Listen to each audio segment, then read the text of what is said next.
Hello again, my elegant friends. Thank you so much for joining me for my second live stream.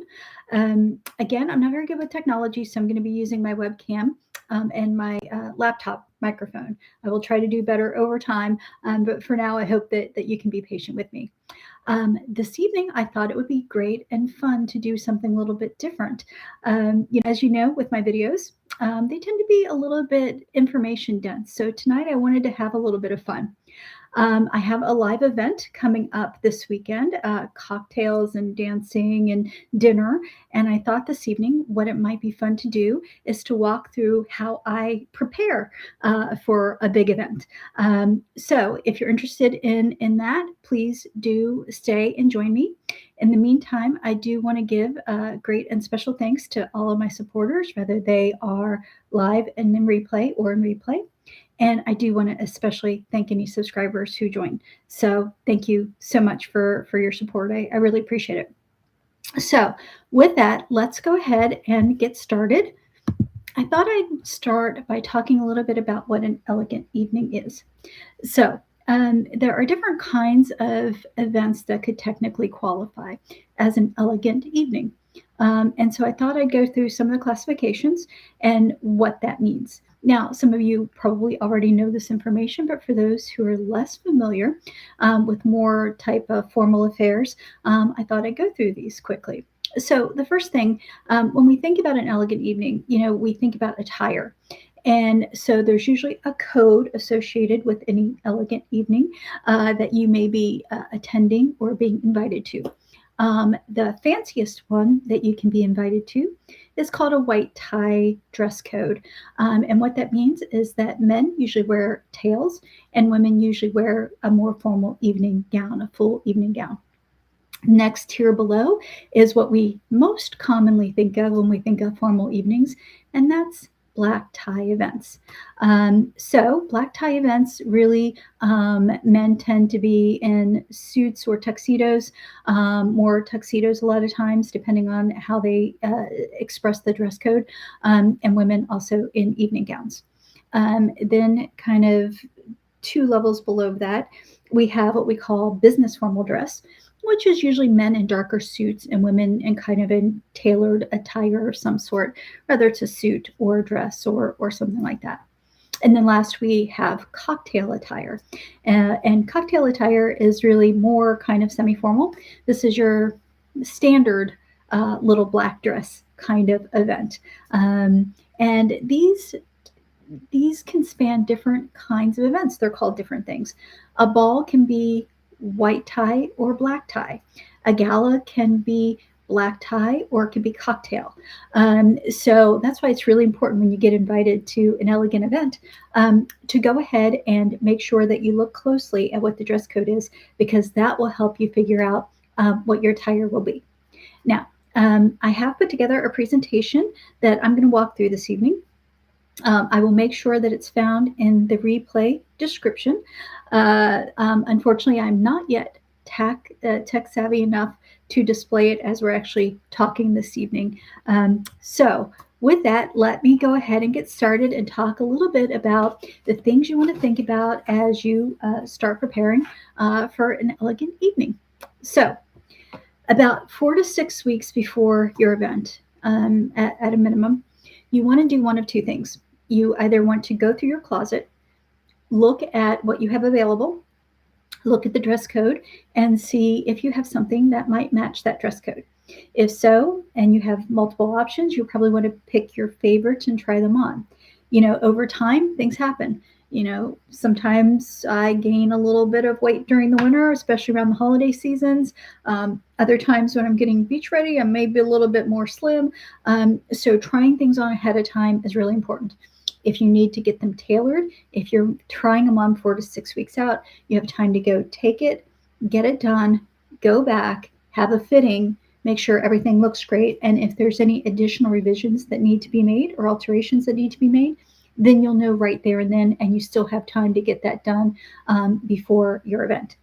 And of course, if none of those things in your closet work for you and you want to splurge, then you'll need time to buy something and potentially get it altered. A lot of times when you buy something new, as an example, You will need to have a hem taken up, or you'll need to have a side taken in, or you might need to have the shoulders adjusted. Any of these things can happen. So it's really important that you start thinking about your attire at least 4 to 6 weeks out from your event.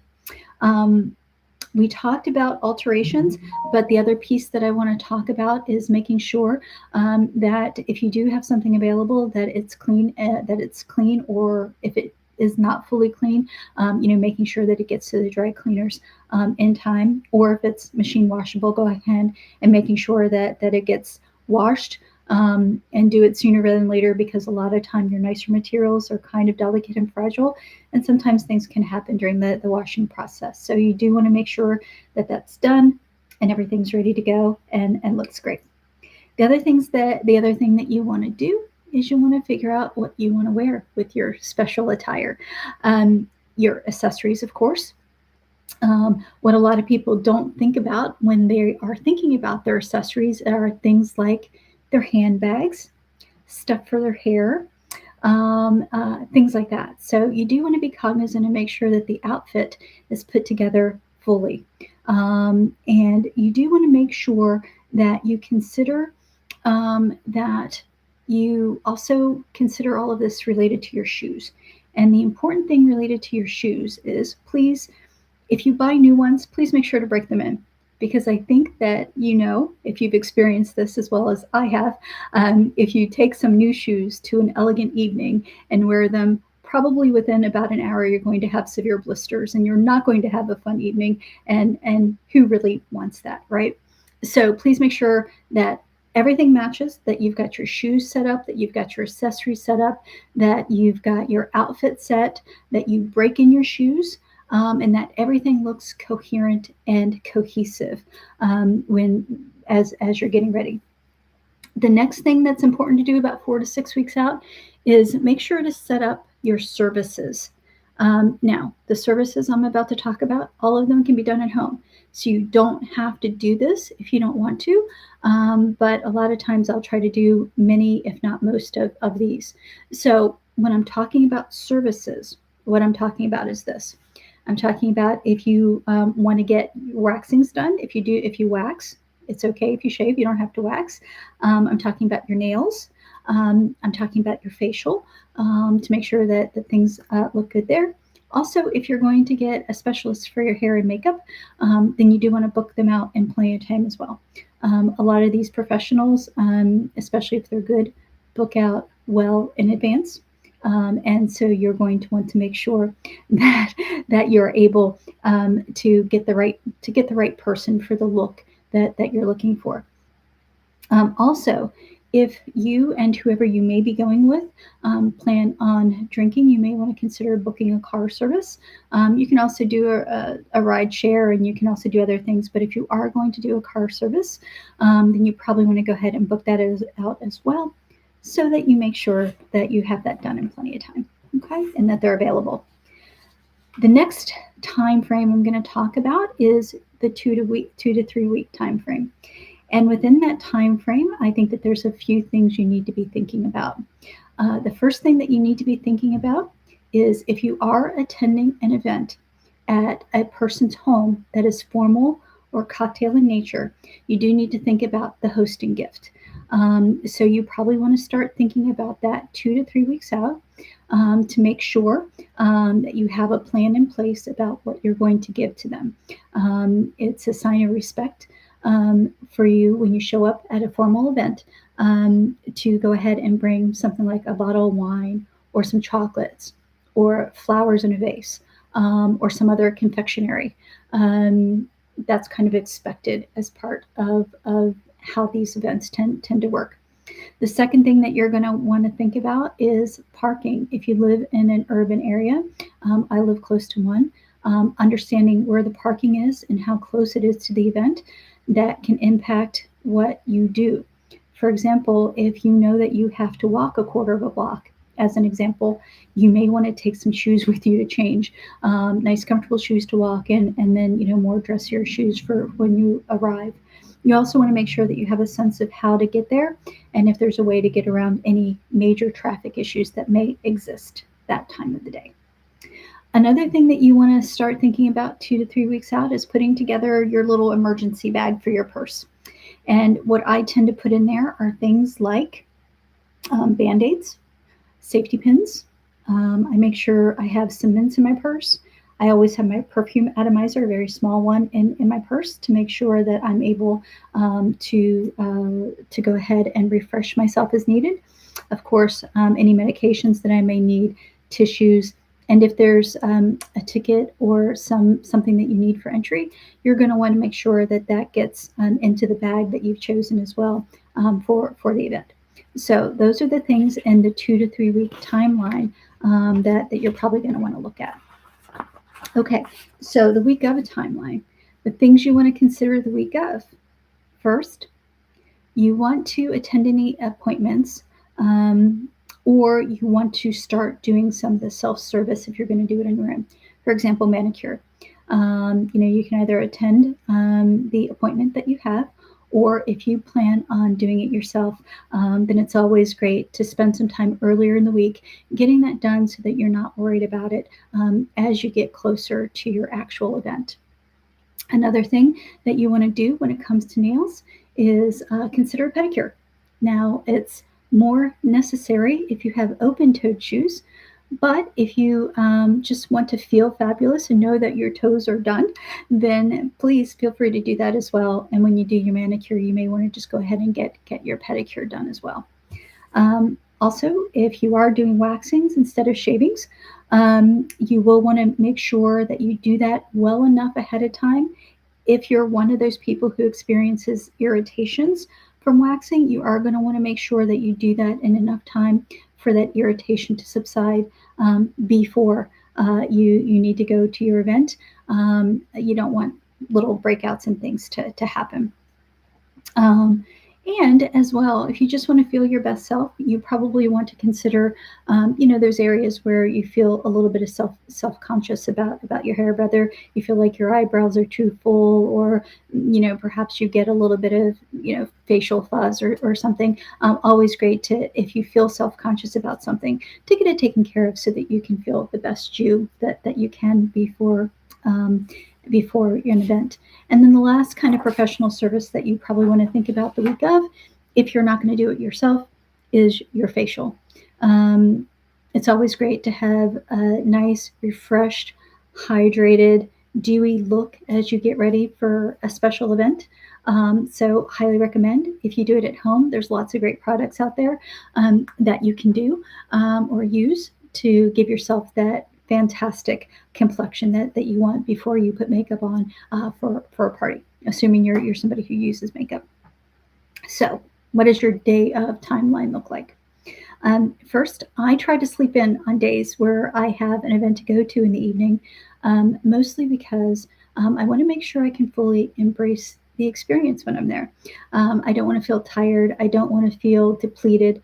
I want to know that when I get there, I'm able to enjoy myself and have the energy to dance and eat and enjoy the time that I'm there, and enjoy the people that I'm around, and just take advantage of the event. The second thing that I make sure to do is I make sure to eat a nice healthy breakfast. That kind of sets your system for the day. You're not going to want to eat too much later in the day, because if you're going to have a big meal at your event, you don't want to feel too full before you go. It might be worth having a little healthy snack before you go, but certainly not a big meal. So I personally choose to have my bigger meals in the morning, and then kind of have something smaller just to kind of help with that edge before I head to the event for the evening. One of the things I like to talk about for day of is your basic hygiene. Now, of course, we all know the showering and the hair and the so forth, so on. But there's a couple of things related to basic hygiene that I'm going to point out that people may or may not think about. If you're going to be wearing a dress that shows shoulders or arms or legs or something that I find really useful is exfoliating. So this can be done the night before during a shower, or a day of during the shower. I would be careful about exfoliating around the time that you shave or get waxed. That can be a little much on your skin. But it's always great to have nice exfoliated skin if you're going to show it, and make sure that you get a nice moisturizer for your skin, as well as perhaps even an oil if you want to be a little bit more glittery, if you want your skin to glitter. And as well, if you are doing a facial and it's not professional, you probably at least want to do something the night before or the morning of to make sure that your skin is ready for your makeup. The last thing that I don't think most people think about is, as you're doing your showering and getting ready to go, if you are going to layer scents, this is the time to start doing that after you get out of the shower. And if you're not familiar with how to layer your scents, let me know, and I'm happy to talk about that in another live stream or a video at some point in time. So happy to do that if you find some value in that. And of course, the day of, you're going to want to do your hair, you're going to want to do your makeup. I would suggest, if you're doing a hair style for the first time, that you practice it at least a week out so that you feel comfortable doing it the day of, so that you don't stress yourself out. You'll probably give yourself time, but you probably don't want to stress yourself out. The other thing that I would say is, make sure that you give yourself plenty of time to get ready. You don't want to feel you're getting ready to go out for a nice, enjoyable evening. You don't want to feel like you're kind of rushed and feel like you have to get everything done, and then you're stressed, and then you're not enjoying yourself. So give yourself permission to enjoy yourself by making it a nice, relaxing day. So make sure you schedule plenty of time to get all of the different things done that you want to get done. It's okay to get done early and be ready early. Just take that extra lipstick with you and reapply it when you get there, and you're good to go. So there's that. The other thing that I recommend that you do day of is make sure that you have your host gift ready, and that you make sure to take it with you if you're going to a formal affair at a house. Very, very important. So now what I want to do is I want to move on to just a couple of quick etiquette reminders. You all probably know these things already. I'm sure you do, as a matter of fact. But before you get ready for an event, it's always nice to kind of refresh yourself. The first thing is that when you arrive at an event, if it is hosted, you should first immediately go and greet your host and let them know that you have arrived. If you're at a smaller organized event, you know the organizer, you probably want to do that as well. So always great to do that. Always, it's the guest's responsibility to make sure that they kind of understand kind of the general customs of what will happen at the type of affair that they've told you in advance that this is going to be based on the invitation. So if for some reason you're not sure how to comport yourself, or things that you need to know before you go for this kind of event, it's always good to brush up and make sure you understand when toasts can be done, how the eating customs are, and that kind of thing. And speaking of eating, for those who don't recall, for any kind of formal setting, dinner setting that you may have, you work your way from the outside in. You should not need to worry about there being extra things. If a host is doing their job correctly, then they will only have enough stuff on the table to make sure that there is the correct thing for the correct servings that they're having. So in other words, if they're not doing a fish course, they're probably not going to have a fish fork and a fish knife on the table. So you should only have things that you will need on the table. And so that reduces it. The only time that you will probably have the full formal table setting with all of the glasses and the bread and butter plate and the base dish and the bowl and the salad dish and all of the various forks and knives and the dessert spoon and fork and all of that is a really formal affair, at least 7 courses, kind of one of the biggest types of white tie events that you're going to go to. Most others tend to have a variation of a formal dinner setting. So again, the easy way to remember, work your way out into the center and you're good to go in terms of your utensils and your eating customs. And then the last thing I want to remind you about related to your utensils is there are ways to subtly signal to your servers what you're doing at the moment. If you're done with your food, if you're pausing, if you're going to the restroom, etc. So here's a couple of things that I would say. Number one, if you're pausing to eat, you generally kind of put your silverware like this on your plate, kind of almost cross it, not like this, but kind of like this. If you're done, you stack them together like this and put them diagonal on your plate. If you are going up to use the restroom, you can do this diagonal, and also make sure that you put your napkin on your chair. When you do sit down for a formal dinner, you do put your napkin on your chair. You don't do it by like waving around and that kind of thing. I'm sure you guys know that. Instead, you simply unfold it, the larger napkins, you put it on your lap with the folded part inwards. So you kind of keep it in half and you put it inwards on your lap. And that's what you do. If you're doing a buffet, you do not release your napkin until you sit down to actually eat. So slightly different rules for a sit down dinner versus a buffet dinner.